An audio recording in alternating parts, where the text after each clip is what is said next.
Hey everybody, we're gonna wait just a few minutes for everybody to come on. Well, not a few minutes, actually, like just some seconds. I'm excited though for you guys that are here. Hey Susie, hey Kristen. I hope everybody has had a great Tuesday. It's been a gorgeous day. So comment and tell me about your day.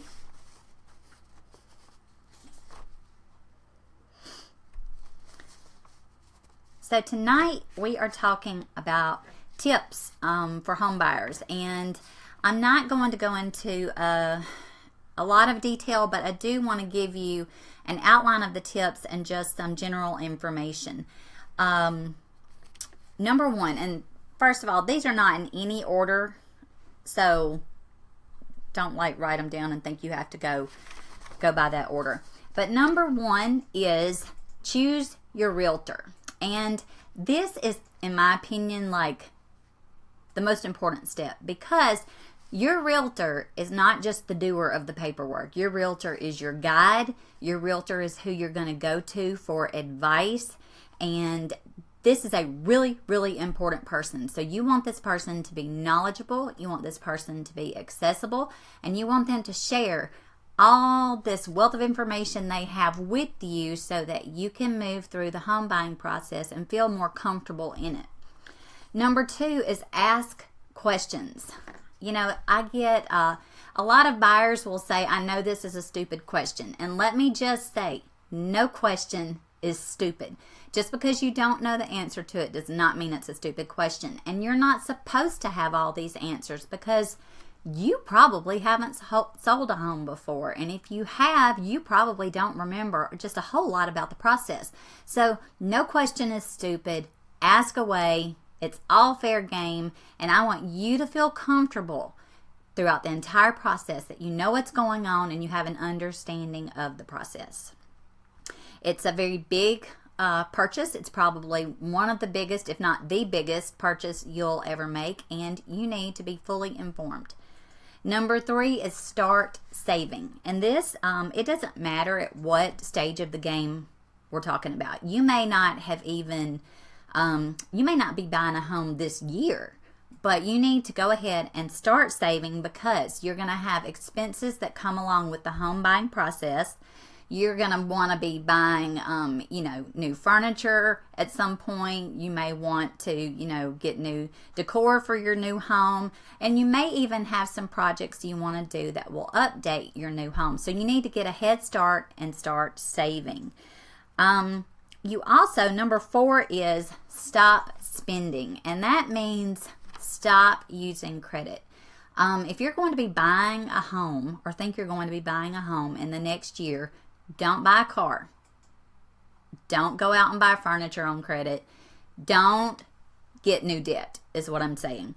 Number five is face the facts, and that is concerning your credit score. A lot of people don't want to know what their credit score is because they think it's bad, or they think it's not high enough, and they're kind of in denial, and they think if they don't have to know the score, then they can just kind of not feel as bad about it. But you know what? If you don't know what it is, how are you supposed to move forward? So you need to know what your score is, and then by doing that, you can deal with any negatives on your credit report.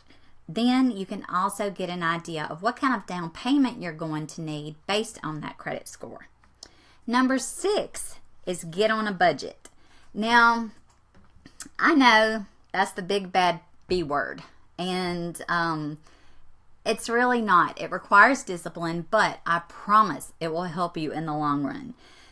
You know, when you buy a home, sometimes people buy a home and their mortgage payment is, about the same as they were paying for rent.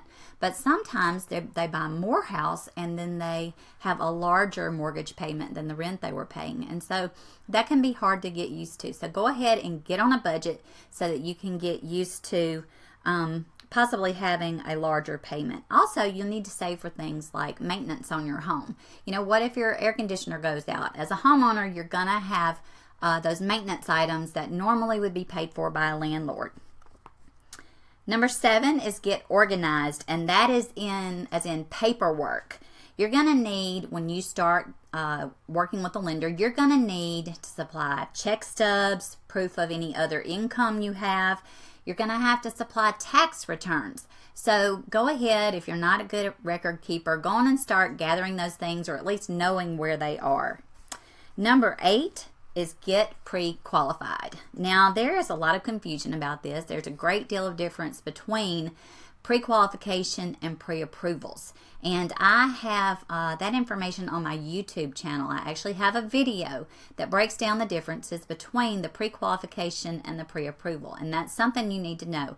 And if you want to know more about that, you can go to my YouTube channel and watch that, or you can contact me directly and we'll talk about that. The great thing about getting pre-qualified is you're going to have a better idea of what price range. Now, how horrible would it be to go out and find your dream home and then not be able to buy it because it's out of your price range? So this is a really important step, and it's super easy. You just fill out a mortgage application. The lender is going to talk to you. It's just some basic information on your income and your employment, and nothing is verified at that point, but it does give us an idea of how much home you can buy. Number 9 is don't be house poor.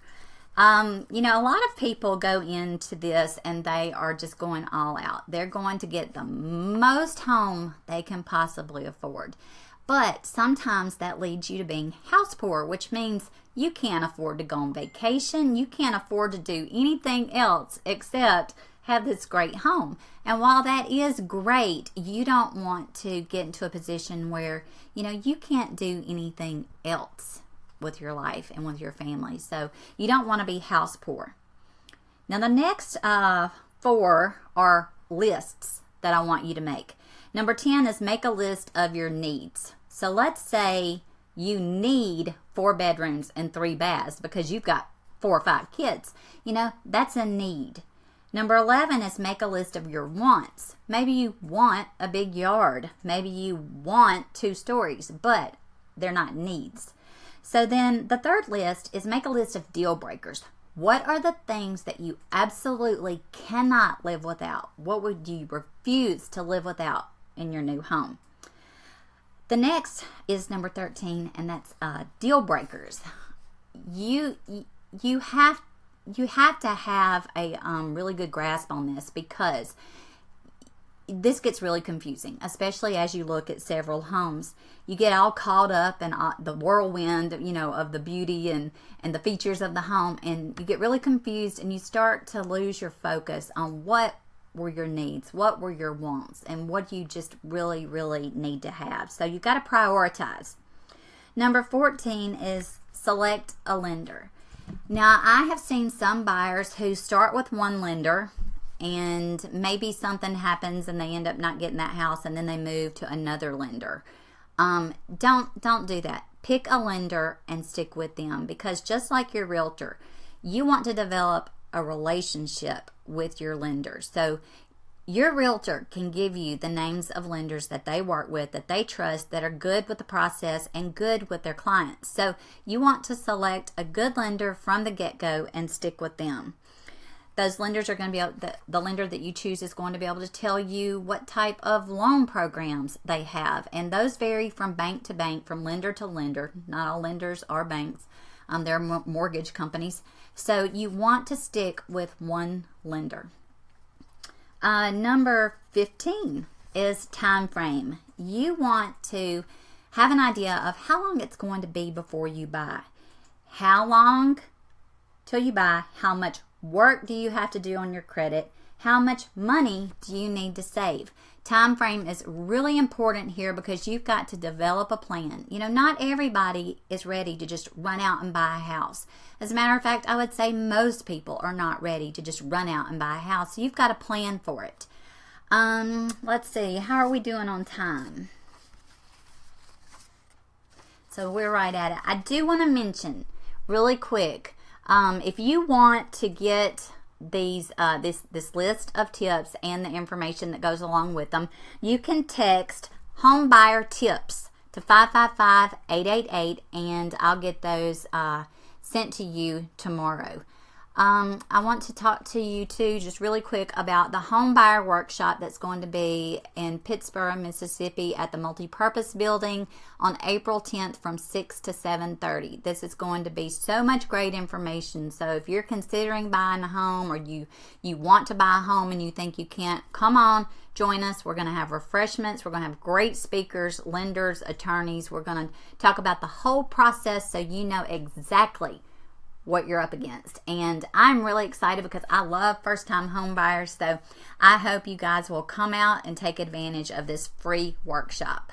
So I really, really appreciate you joining me tonight, and I hope you got some useful information out of this. Again, if you want the notes from this live, text home buyer tips to 555-888. Good night.